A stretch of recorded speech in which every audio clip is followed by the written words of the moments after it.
మహాకుంభమేళాలో సంగం nose అనే ఘాట్ సమీపంలో మంగళవారం అర్ధరాత్రి దాటాక తొక్కిసలాట జరగటంతో ఈ ఘాట్ వద్దే జనం ఎందుకు ఎక్కువగా పోగయ్యారు, అసలు ఈ ఘాట్ విశేషాలేంటి అనేవి ఇప్పుడు చర్చనీయాంశాలయ్యాయి. గంగా, యమున, సరస్వతీ నదులు కలిసే ప్రాంతాన్ని త్రివేణి సంగమం స్థలిగా చెప్తారు.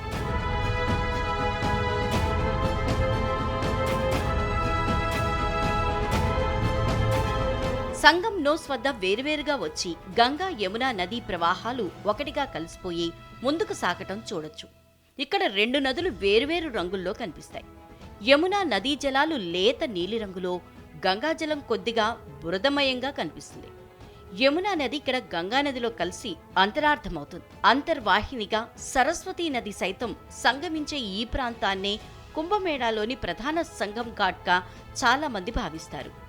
వివిధ సంప్రదాయాలకు చెందిన అఖాడా సాధువులు తమ ఆచారాలు, అమృత స్నానాలను సంఘంలో వద్దే ఆచరించటం ఆనవాయితీగా వస్తోంది.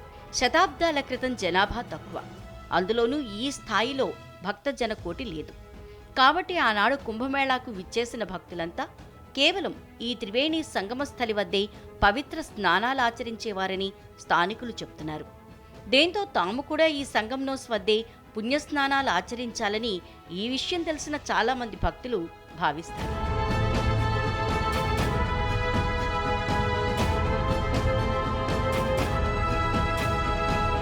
వాస్తవానికి 4000 హెక్టార్లలో విస్తరించిన ఘాట్లలో సంగం నోస్ కూడా ఒకటి.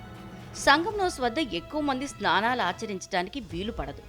కానీ జనం ఇక్కడే ఎక్కువగా స్నానాలు చేసేందుకు ఆసక్తి చూపడంతో యోగి ఆదిత్యనాథ్ సర్కార్ దీనిని ప్రతిష్టాత్మకంగా తీసుకుంది.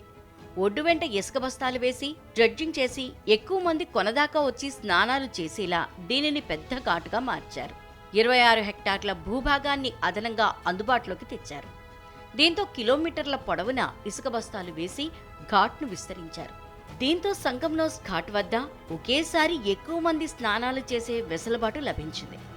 గతంలో 2019 కుంభమేళాలో ఈ ఘాట్లో ప్రతి గంటకు 50,000 మంది స్నానాలు చేశారు.